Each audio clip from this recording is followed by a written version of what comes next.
what's fascinating. It's the mystery. What is it that lives in these children? What is the reason for refusing to live in this world? All right, you can say there's aphasia, there's echolalia, there's autism. That doesn't mean anything. Because there is no scientific solution.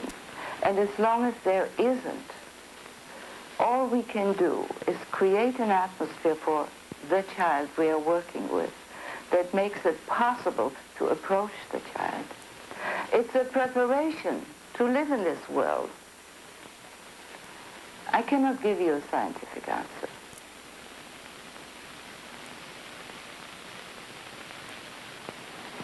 Many of the music therapy books open with, music is a non-threatening language. And I think it's one of the most dangerous statements. Music that is recorded is wrong for these children. The psychiatrists are now saying music is a non-verbal, non-threatening language. And this is one reason why it can reach children, particularly autistic, psychotic children. And this, to them, is a very satisfying explanation of the power of music. For both of us, it goes much deeper than that.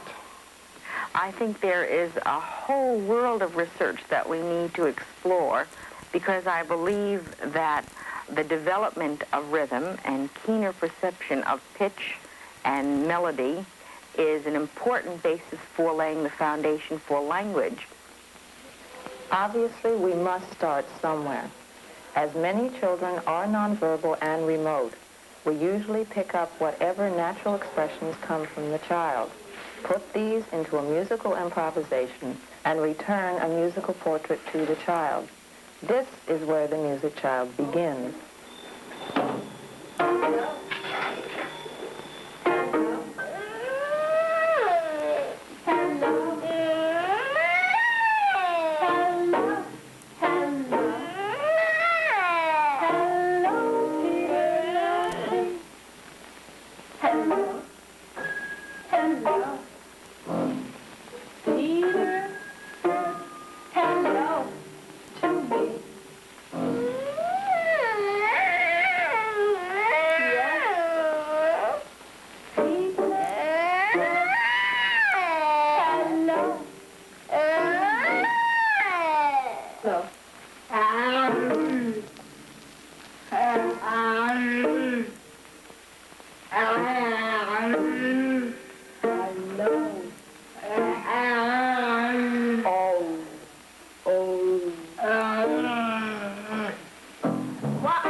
By using different music, different harmonic patterns, to try to tell the child, I do understand you. That eliminates immediately our major 1, 4, 5, 7 chords. The three basic chords that are used in all nursery rhymes, in most popular songs for children. That includes the dissonances, the bitter chords, chords that make the child look up and become aware that somebody is trying to communicate, and you will get a response.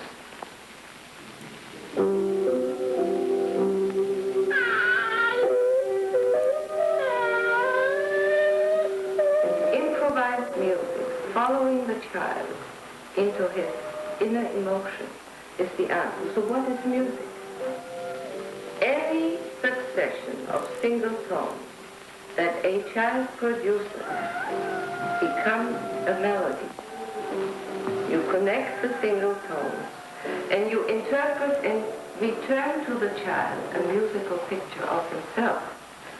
And within a very short time, you can establish a communication between therapist and child that is unique, because the child is not asked to perform, to repeat. It communicates at his level, on his terms, in his rhythm. Yes? Shoo. Shoo. This one. Shoo.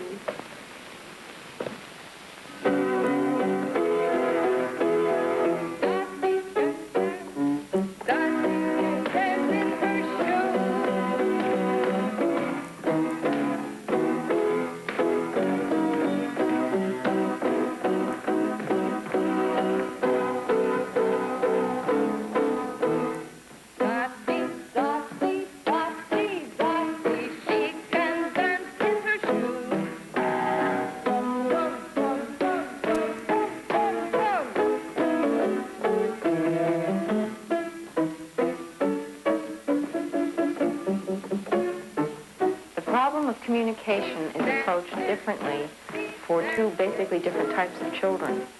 There's the limb child and there is the vocal child. The child who is a limb child will be a rhythmic, physical child, and you can almost see the energy rushing to his limbs. He either moves with his whole body or he needs a percussive instrument. He will not vocalize at first. The vocal child, however, will refuse an instrument. The energy instead will go to the respiratory rate, to the voice, to the breathing, or at a more disturbed level, to the screaming or the crying.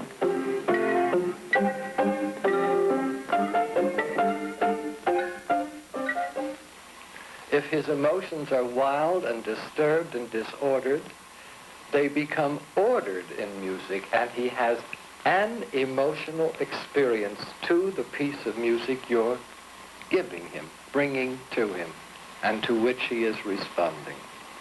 Physically, he becomes involved in his drum beating or his instrument playing, whatever it might be. So the total child is involved, not just in a non-threatening, non-verbal language. I like to think of it as a pre-verbal stage or a pre-music stage. Music therapy is not the right thing for all children in all stages of development. There is a stage that is definitely pre-music. So what I started doing is work with a part that is not educated yet. Okay, go. Walk.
Education is forced on the child from the top of the head to the waist.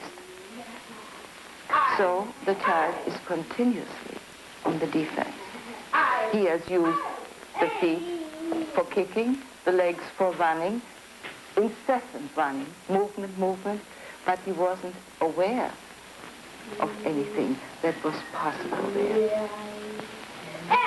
So what I started doing is greeting the child on the soles of the feet. And in every case thereafter, it was successful. And there was a sudden eye contact. There was another foot coming up to be greeted. And then you move up. If the child is young enough, you greet the knees, the hips, and you get to a point where you stretch out your hands and wait. And there comes a hand and joins yours. Now then you have reached the part that lost the fear of being educated. Now wait. Now it's my turn. Fine.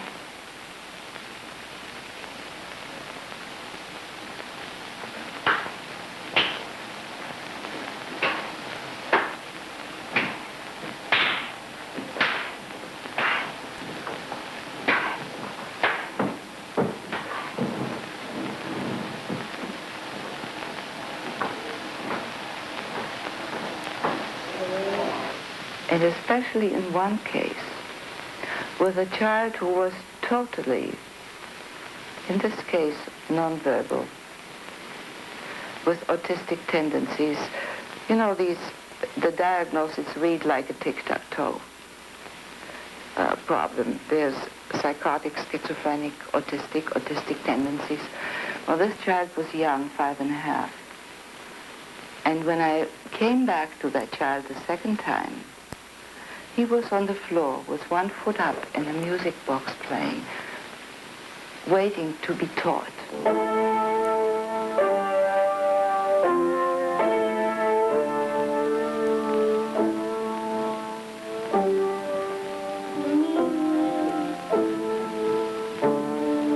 And you begin to prepare the child to be aware whether the verbal response is in the breathing or using a vowel sound or managing an approximation of a hello or bye-bye or I. Doesn't matter.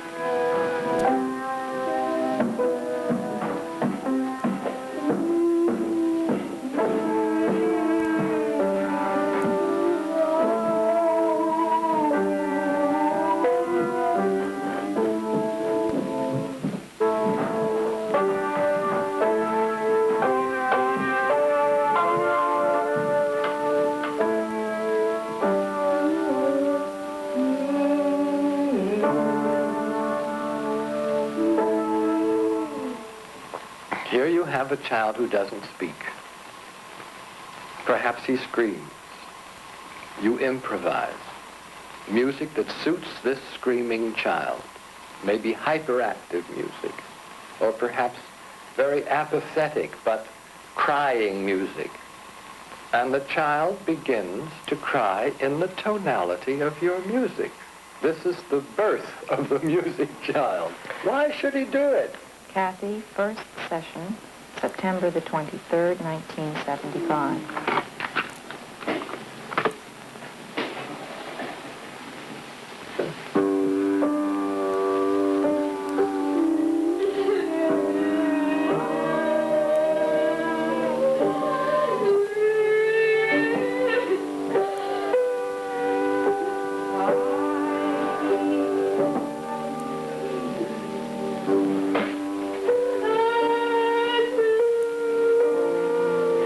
He begins to wait for pauses. He gets to know the phrase structure and anticipates it.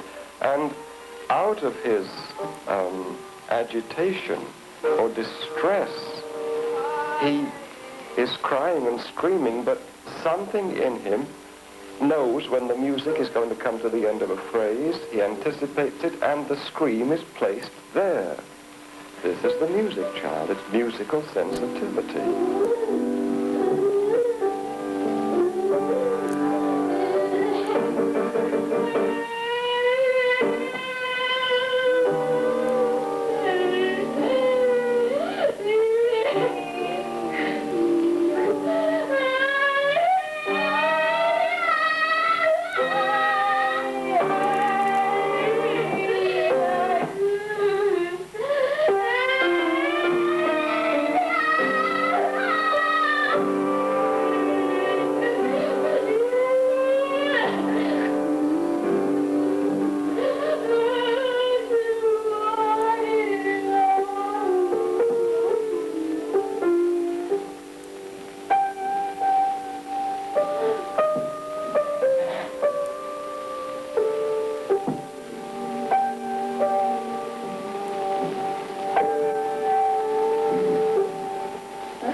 element that will help to interpret the child is the harmonic element. You return a portrait of the child to the child that the child can accept. And the child, every child will respond to the musical portrait that includes the unspeakable inner life, torment, frustrations. And what are frustrations? It's what we call unacceptable behavior. We deal with it, we accept it, and we try to interpret it.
Improvisation is clinically designed and conscious at every moment to engage that child's communication potential. Switching to a whole tone scale, for example, renews and revitalizes this child's concentration and provokes a new response in her. Her voice hovers around the tonality of G, but the pattern of her vocalizations fall naturally within a quasi-Arabic scale. She imitates exactly 25 musical phrases. She anticipates cadences. She changes immediately with the change in dynamics. And she adds a rhythmic vitality of her own invention to the piece of music that we are creating together. For a child who tests at an 8th-month level, this is quite remarkable. For what it says is that there are listening skills of a much higher order that are operating here. What we are discovering is that music can be used as an adjunct diagnostic tool to uncover intelligence and sensitivities that traditional testing has not learned to measure yet.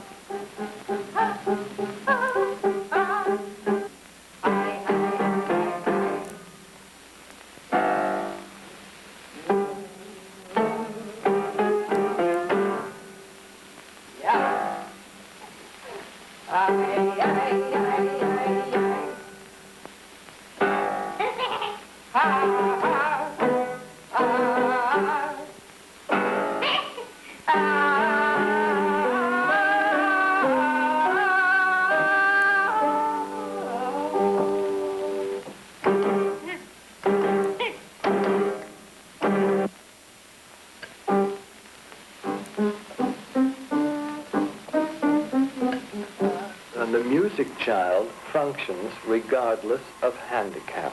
This is why we separate this concept from handicap. Because the child who has a spastic arm, or the child who speaks with difficulty, the child who has epilepsy, the child who can't walk, whatever, this child can become a music child regardless of handicap. And the music child is nourished by the music you provide for the child.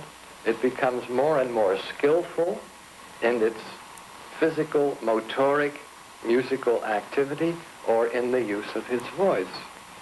And mastery comes. With mastery comes self-confidence. With self-confidence comes the ability to do still more.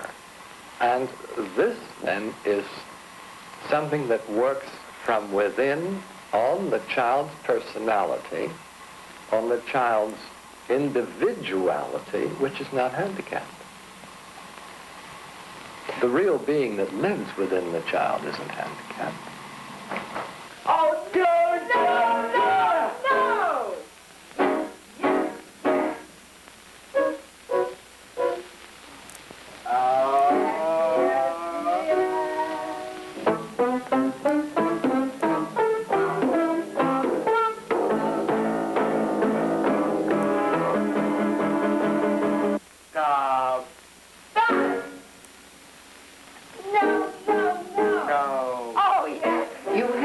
interpret the child's responses as he is able to express himself. In other words, if you take a record that is always the same, any child will learn to clash, beat, or march if it is able to move without any meaning or expression that can be developed into meaningful speech, into meaningful conversation, into a give and take.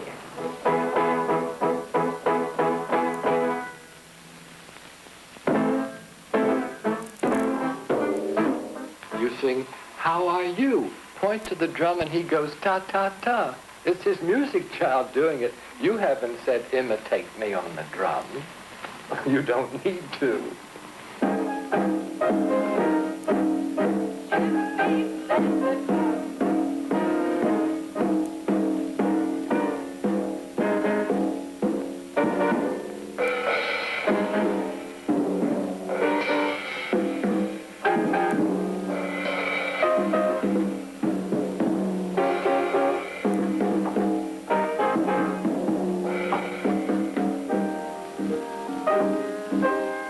Obviously, there are great differences in the way music functions and is structured in therapy. Most retarded children will join in readily with musical improvisation. So the point there is to first diagnose a confused inner rhythm or whatever it might be, and then to remediate listening skills, cognitive disorganization, emotional instability, things of this sort. But for the autistic child or the emotionally disturbed child, it is making that initial point of contact. These children who are so remote can be contacted in the music, and therein lies a great difference.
After only a few months of therapy, the 3 confused beating responses in Jimmy's profile were cleared up.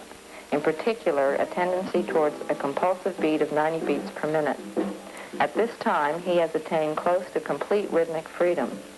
These rich experiences of self as a child begins to uncover the creative, expressive forces at work within him give a new vitality to musical communication, which show up in comparative gains in his expressive language.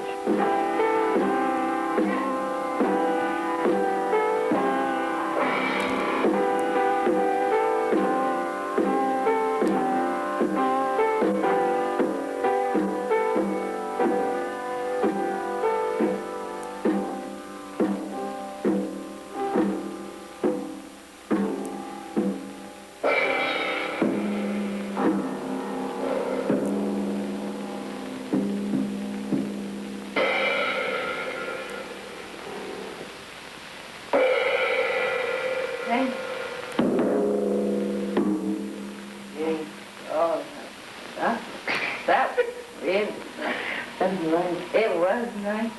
Thank you. In a speech, we always sit down there one night, and she came over with a word, and it really surprised all of us. She said it just as clear as you or I. She did very well. We're very proud of her. Well, it pleases us too to hear this. You know, when they come and tell us, you know, we know then for sure it isn't just us getting used to her. Yeah. Because a lot of times it's a matter of learning her language, not of her learning ours. But we've noticed a big change in the last 6 months. Yeah. Everybody is. Yeah. You know, people begin to understand her that never dreamed that they could.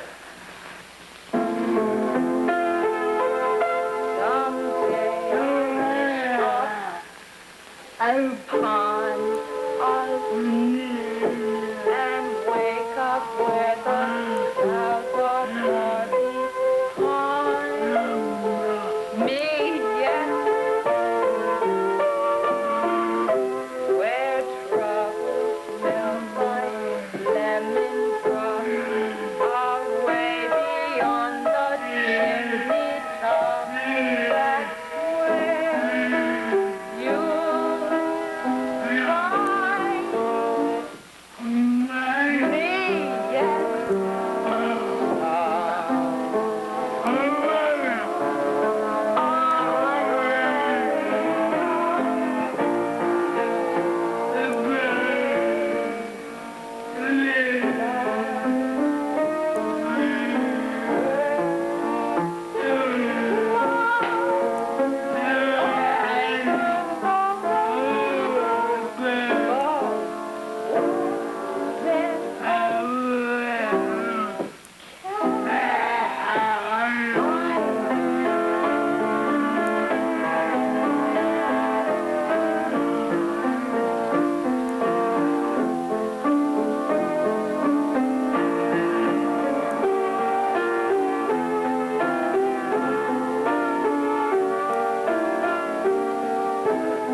Yes?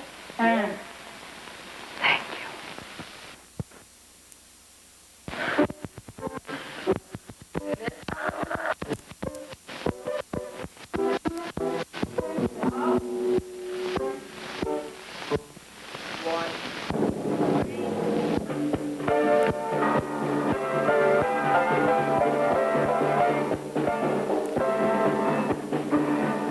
If he needs to beat the drum, I follow him. I accelerate him. I exhaust him until he is ready to follow. The rhythm in these children, the basic rhythm, is usually disturbed. So therefore, the drum is a very good diagnostic instrument. Dr. Paul Nordoff and Clive Robbins have discovered and analyzed around 13 different rhythmic responses commonly found in the exceptional child.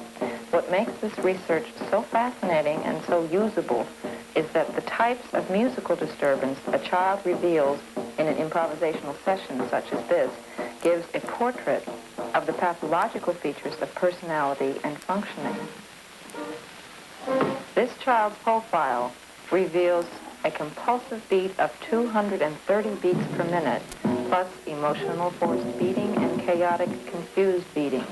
The therapist will work to give these children an inner stability of rhythm and then develop the skill to move into tempo mobility with it. Another. Another. Another. Mama, you did it. Mama. And once you have a two-syllable response, you can move on. Because many children who are compulsive in their responses, whether it's on the drum or and have no ability to stop, once they can control the two-syllable response, they experience a feeling of acceptance, success, and then you can move on. So it doesn't matter whether it's on an instrument or whether it's vocal or verbal. Now that all this has to be done before you let that child join a group. So, one at a time.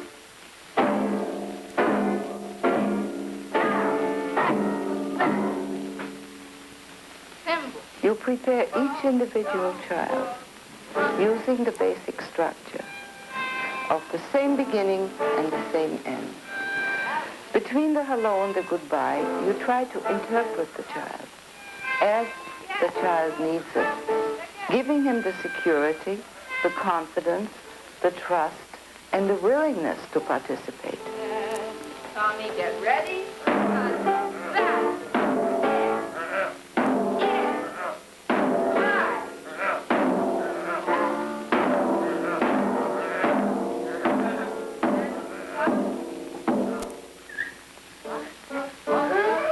And the same goodbye. That has another reason. Besides giving that child a time structure and a security, it also makes it possible to form the initial group. They already will have something in common. All. Yes.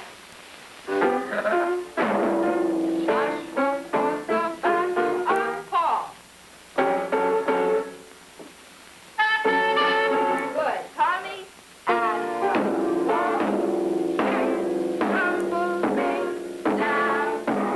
Symbol. One, Well, three. hi.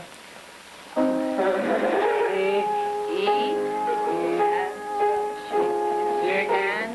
And E. the chicken. E. Eat. E. I can eat because the chicken is the chicken and I am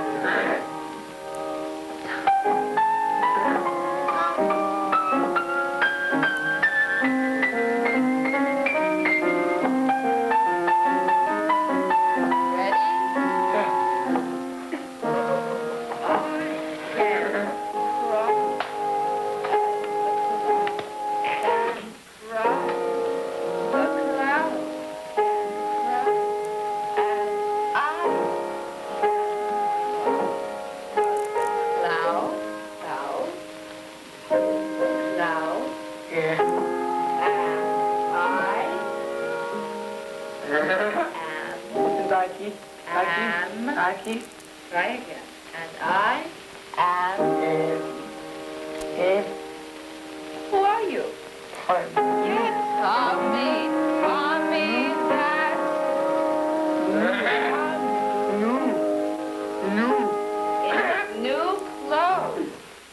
in his new clothes. Shoes. And his new shoes. Where are your shoes? Where are your shoes? Where are your shoes? There are your shoes. Those are shoes. Those are shoes. All lots of shoes. Shoes. There's the shoes. Those are shoes. Those are shoes. Those are shoes. Those are shoes. Those are shoes. Faster, faster, faster, faster, faster.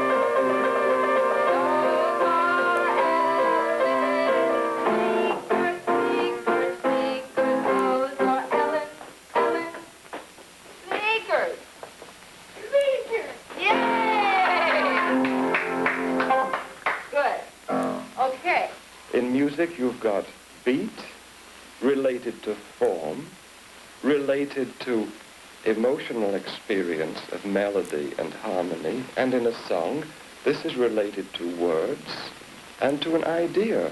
Naturally, this is going to involve the whole human being.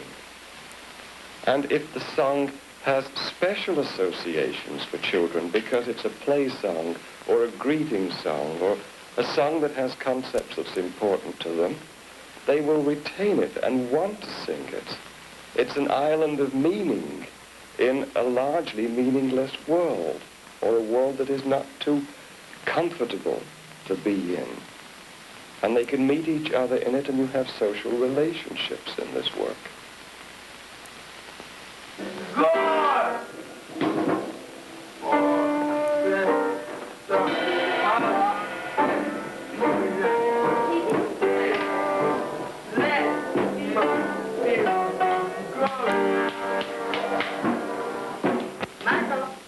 And I don't care how involved and how damaged the child is.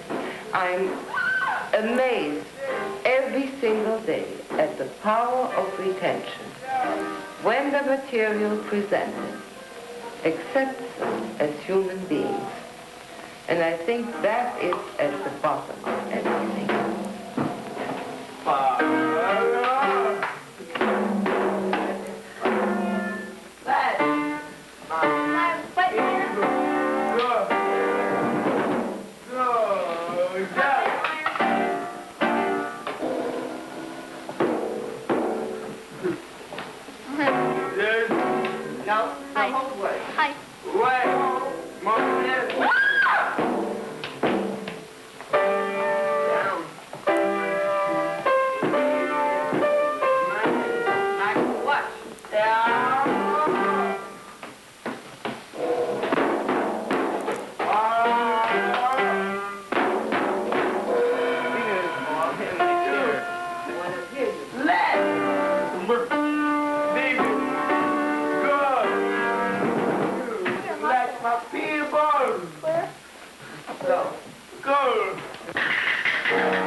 Of course, you need special music.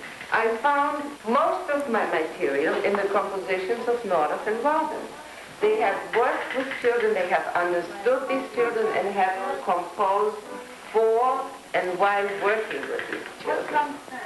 Now, this is very important if a child is trying to master a sound or the rhythm of the sound or a rate of the sound. Expressions of hello, goodbye, come here, sit down.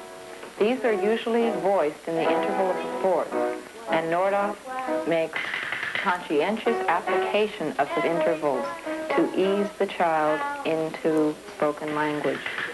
Two swell.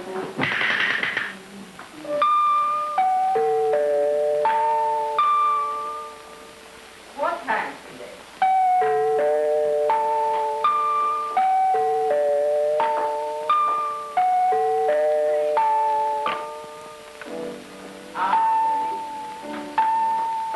And it is possible, without the use of the piano, which I prefer for individual sessions, to make it possible for the teacher to use the basic structure with portable instruments, to continue that during the week, because the average time music therapist gets in a school, in an institution, is maybe twice a week.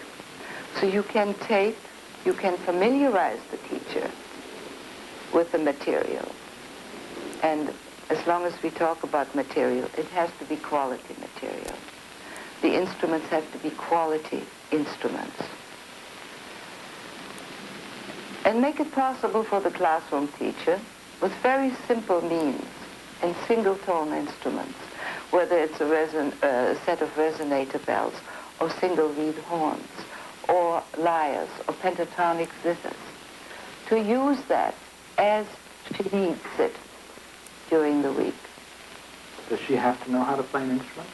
Not necessarily. The pentatonic scale, or using the black keys on the piano, or the black resonator bells, makes it immediately possible for the non-musician to use an activity that excludes mistakes. It doesn't matter where the child starts. It doesn't matter where the child stops. It's making music together. Whether the child plays 5 resonator bells, or the teacher, the classroom teacher, or the therapist plays any black key or a combination of black keys on the piano, there are 2 human beings making music together. And wherever the child finishes, it's right. And I have a marvelous tape of a child who was introduced as being totally nonverbal, who improvised and improvised. Finished, looked at me and said, "How am I doing?" These things do happen, and I suspect that language lives right under that surface in more children than we think it does.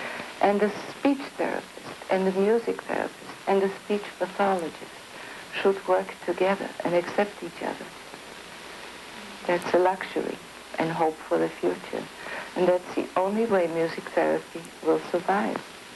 Because to get musical responses is not enough.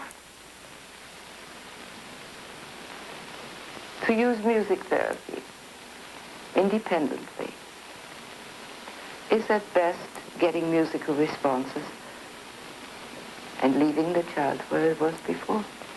Unless you initiate speech or a verbal response between theirs and our world, between the language they are forced to use and the language we use, we don't have a goal. I keep on coming back to that.